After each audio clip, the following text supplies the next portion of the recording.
Hello everybody, it is Stella from New Hope Wellbeing and we are back with another video, and today we are going to be discussing the last of the Greek gods in the Greek pantheons that we've been covering. And I left him to last deliberately because he is also a god in the next pantheon of gods that I will be covering, and that is the Thracians. Dionysus is pretty reflective of the fact that both the Greek mythology and the Thracian mythology, there's a lot of blending between those two mythologies. As there is with a lot, when you start breaking down a lot of mythologies from around the world, you do start to see a lot of the same stories, a lot of the same different aspects of the same gods and things like that. But it's really quite telling between the Greek and the Thracian, which makes it a really wonderful one to follow on from after covering off the Greeks. So today we're going to be discussing Dionysus. So he may have been worshipped as early as 1500 through to 11,000 BCE by the Mycenaean Greeks, as wine was a major part of ancient Greek culture. Dionysus was an important and popular figure in mythology. He was one of the 12 Olympians, although he was the last to arrive. And his unusual birth and upbringing marked him as an outsider. He was the son of Zeus and the princess Semele of Thebes. During the course of her pregnancy, the god's jealous wife Hera tricked Semele into asking Zeus to appear before her in his full glory. Bound by oath, the god was forced to comply, and she was consumed by the heat of the lightning bolt. Zeus recovered their unborn child from her body and sewed him into his own thigh and carried him to term. After his birth from the thigh of Zeus, this would be the second child that Zeus would birth from his own body, first being Athena. Dionysus was first entrusted into the care of Silenus, one of the nymphs of Mount Nysa, and later his aunt, Ino, Semele's sister. Hera was enraged when she learned of the boy's location and drove the couple mad, causing them to kill both their children and themselves. So this is where we start getting a link between the Thracians and the Greeks. So the Thracian king attacked Dionysus and his companions as they were travelling through his land and drove him into the sea. As punishment, the god inflicted him with madness, causing him to murder his wife and son and mutilate himself with an axe. The king of Thebes refused to accept the god's divinity and tried to apprehend him. The god retaliated by driving the king's daughters into a crazed frenzy, and they tore him apart from limb to limb. Dionysus instructed the hero Icarus of Athens in the art of winemaking. However, some shepherds, upon drinking the wine, thought they had been poisoned and killed him. The sorrowful god then set him amongst the stars as the constellation Bootes. As Dionysus was travelling through the islands of the Aegean Sea, he was captured by a band of pirates who thought to sell him into slavery. The god infested their ship with phantoms of creeping vines and wild beasts, and in terror the men leapt overboard and were transformed into dolphins.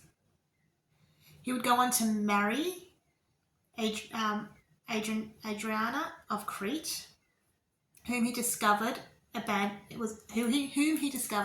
by Theseus on the island of Naxos, and their sons became kings and princes of the best wine-producing regions in ancient Greece.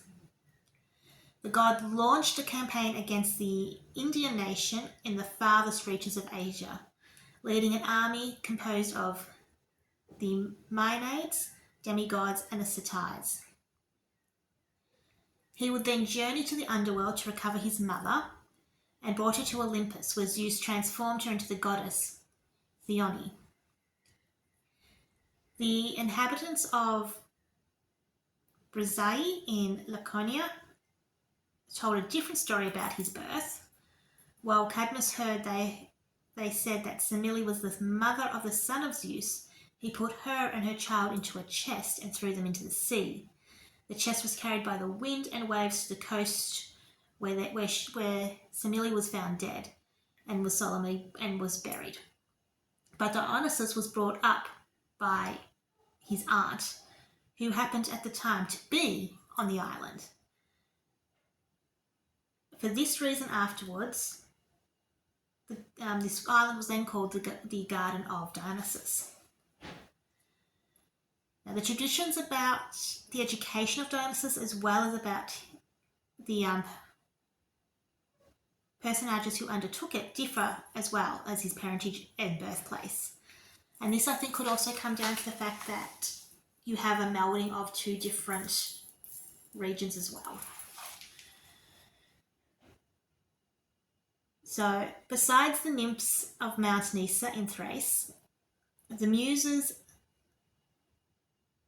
as well as the nymphs, are also said to have helped to raise him. Which of this is the truth? Who's to know? But he was also received into the hands of Hermes, who fed him with honey as well. So Hermes was also one of his tutors, I guess you could say. So it is actually Mount Nysa that it's thought that the god derived his name, not only in Thrace and Libya, but from the mountains of the same name are around in different parts of the ancient world where he was worshipped. And he was worshipped in quite a few different regions of the world. He is believed to have introduced the cultivation of the vine. Hermes, however, is mixed up with most of the stories about the infancy of Dionysus, and he was most often represented in works of art in connection with the infant god. When Dionysus had grown up, Hera threw him also in a state of madness, in which he wandered about through many countries of earth. A tradition in Hyginus makes him go first to the oracle of Dodona, but on his way he came to a lake, which prevented him proceeding any further. One of two asses he met there carried him across the water, and the grateful god placed both animals among the stars, and henceforth remained sacred to Dionysus. According to common tradition, Dionysus first wandered through Egypt, where he was hospitably received by the king Proteus. He thence proceeded through to Syria, where he was flayed Damascus alive for opposing the introduction of the vines, which Dionysus was believed to have discovered. He also then traversed all Asia. When he arrived in Euphrates, he built a bridge to cross the river, but a tiger sent by Zeus carried him across the river Tigris. So the most famous part of his wanderings in Asia is his expedition in India, which is said to have lasted 3, or according to some, 52 years. He did not in those distant regions meet with a kindly reception.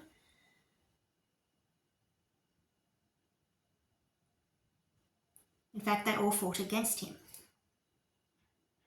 But Dionysus had the host of the Pans, the Satyrs, and the Bacchic women, or the Maenads, by whom he was accompanied, and they would conquer his enemies.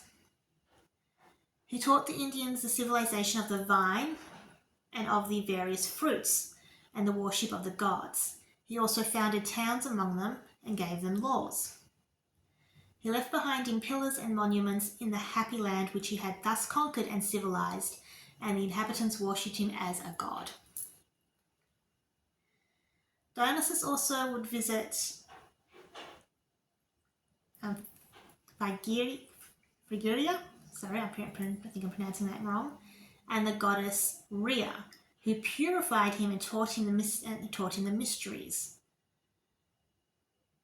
He is one of the gods that is known for having the sacred mysteries, much like Demeter and Persephone as well. With the assistance of his companions, he drove the Amazons from Ephesus to Samos, and there killed a great number of them on a spot which was from that occurrence called Panemia.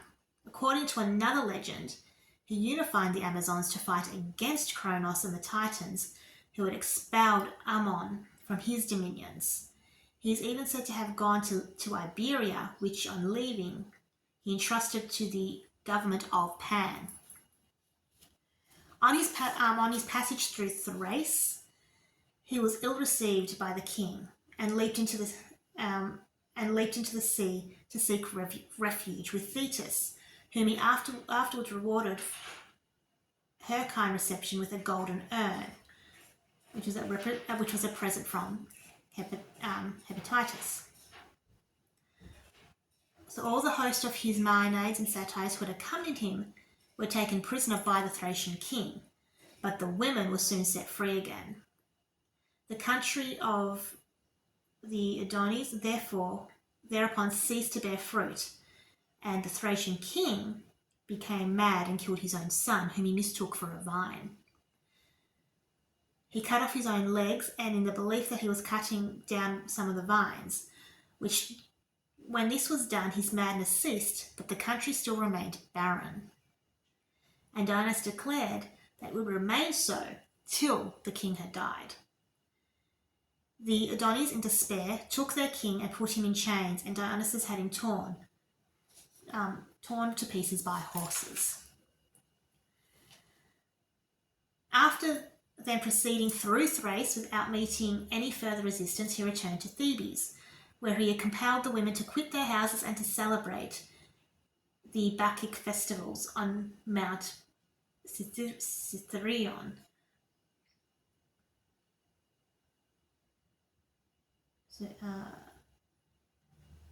So the king who ruled Thebes at the time endeavored to check the righteous proceedings and went out to the mountains to seek the women, but his own mother, Agave, was one of those women. But the Maenaid's fury mistook him for an animal and tore him to pieces. After Dionysus had thus proved to the Thebians that he was a god, he went to Argos, as the people there also refused to acknowledge him. He made the women mad to such a degree that they killed their own babies and devoured their flesh. In the last feat of Dionysus, which was performed on a voyage from Ischyria to Naxos, he hired a ship which belonged to the pirates, but the men, instead of landing at Naxos, passed by and steered toward Asia to sell him there. The god, however, on perceiving this, changed the mast and oars into serpents and himself into a lion. He filled the vessel with ivy and the sound of flutes, so that the sailors, who were seized with madness, leaped into the sea, where they then were transformed into dolphins. In all of his wanderings and travels, the god had rewarded those who had received him kindly and adopted his worship, and he gave those people the vines and the wine. After he had thus gradually established his divine nature throughout the world, he led his mother out of Hades, called her Saroni, and rose with her into Olympus, the place where he had come forth.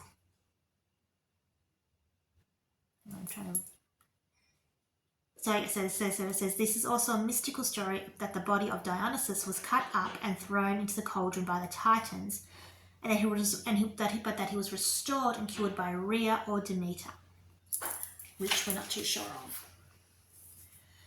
There are various mythological beings are described as the offspring of Dionysus, but among the women, both mortal and immortal, who won his love. None is more famous in ancient history than Adrian. The extraordinary mixture of traditions where we have had occasion to notice and which might still be considerably increased seems evidently to be made up out of the traditions of the different times and countries, referring to the different divinities and transferred to the Greek Dionysus. So this is what we're going to see a lot of as I cover off the Thracians as well. Just give me one sec. Sorry, just noticed my lights just weren't working. That's better. I can now see you, and hopefully you can now see me. Now, where was I?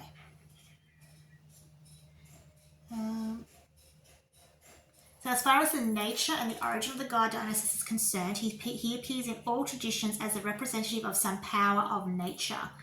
Whereas Apollo is mainly an ethical deity, Dionysus is the productive, overflowing and intoxicating power of nature, which carries man away from his usual quiet and sober mode of living. Wine is the most natural and appropriate symbol of that power, and is therefore called the fruit of Dionysus.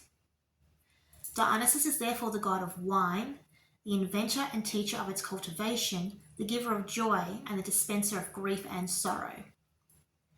As the god of wine, he is both an inspired and inspiring god.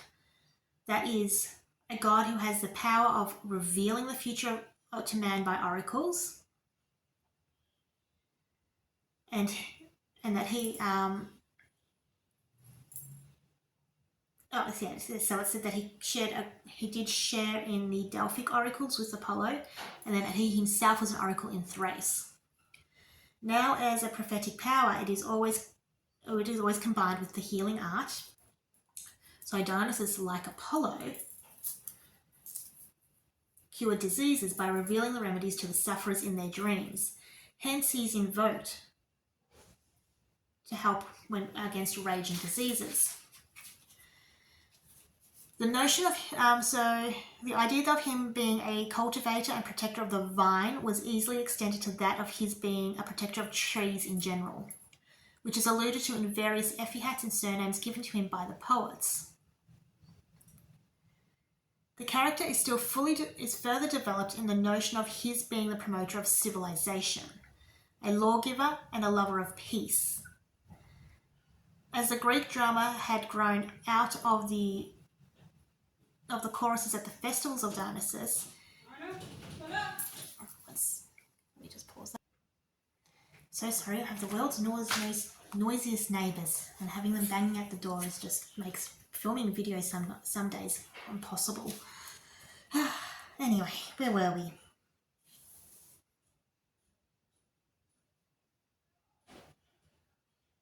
That's right.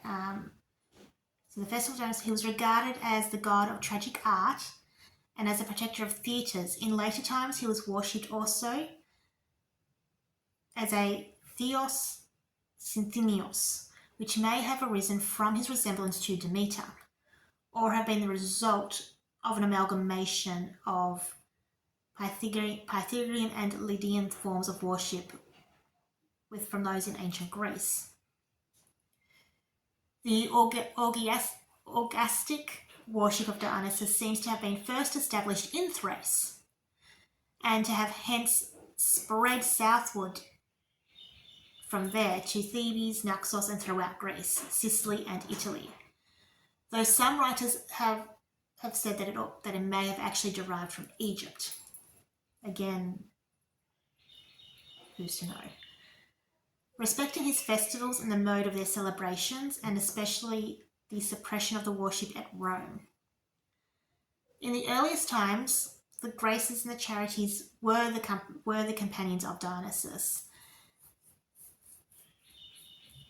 And this is of great, and this points to the great change which took place in the course of time in the mode of his worship. For afterwards, we would find him accompanied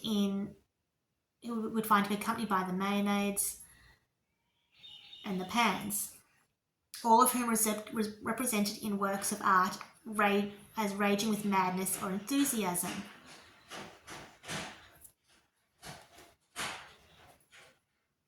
The temples and statues of Dionysus were very numerous in the ancient world. Among the sacrifices which were offered to him in the earliest times were human sacrifices. Subsequently, however, this custom was softened down to a symbolic scourging, or animals were substituted for men. The animal most commonly sacrificed to Dionysus was the ram.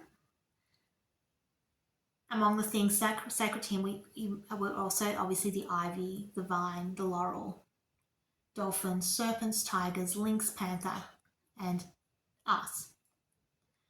But he hated the sight of an owl.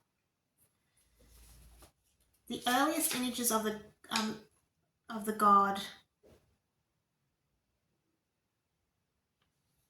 were with Hermes.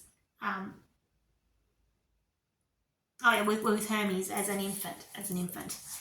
But this would slowly change over time as well to that of a manly god with a beard. A bit more to go here. So as we've already discussed, he did wander the world quite actively, spreading his cult. The festival of Dionysus was held in spring when vines would start bearing leaves. It became one of the most important events of the year, and its primary focal point was the theatre. Most of the great Greek plays were initially written and performed at the feast of Dionysus. All participants, writers, actors, and spectators were regarded as sacred servants of Dionysus during the festival. Because Dionysus was the only Olympian born from a mortal mother, he was raised on the mythical mount of Nysa. And because he wandered Asia before arriving into Greece, Dionysus was always seen as an outsider, and this was an inherent part of his cult, which often focused on the more subversive elements of his nature. Dionysus was often called the liberator because his wine, music, and ecstatic dance freed his followers from self-consciousness and the restraints of society. Indeed, as a twice-born god, he crossed many boundaries between life and death, and he was often portrayed as the god who crossed the boundary between the civilized and uncivilized, and the known and the unknown. He was represented as a god of chaos and the protector of misfits. So Dionysus and Demeter, the goddess of the corn, were the supreme deities of the earth. Unlike the immortal gods, who were often hostile toward human beings, Dionysus and Demeter were benevolent toward mankind. Dionysus was the younger of the two, and little is known about how he came to take his place beside Demeter to be worshipped. They were both worshipped at Ilios, which is a little town near Athens. He possessed numerous shrines and temples throughout Greece and was widely worshipped as a fertility god. So the phallic symbols is very big in his worship. There were many Greek sculptures of Dionysus depicted in one of two forms. The oldest representations portray him as the mature bearded god dressed in heavy robes and holding a pine cone tipped staff. On the other hand, he was usually depicted as a pretty youth holding a bunch of grapes. Sometimes he was shown drunk, leaning heavily on a companion, and he was frequently portrayed as an infant or child in the arms of Hermes. So as we discussed, there was the festivals of Dionysus. So these are just some of the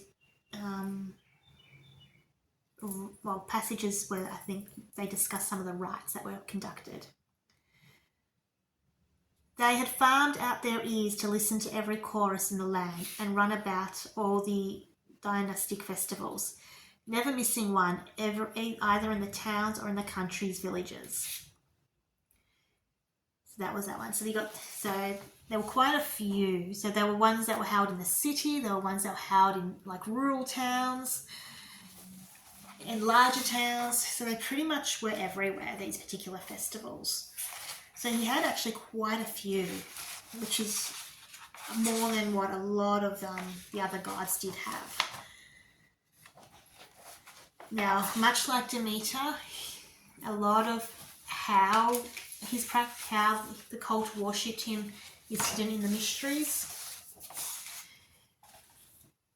And they, unfortunately, are mysteries for a reason. There's not a lot out there about what occurred in there. So that is a little bit about a lot of mythology about this particular god, Dionysus, the god of wine, misfits, civilization, and everything else in between. Like I said, he is a perfect stepping stone now into the Thracian mythologies, which we'll start covering off from next week. So until then, I hope everybody has a great Easter break, and we'll see you all soon. Bye!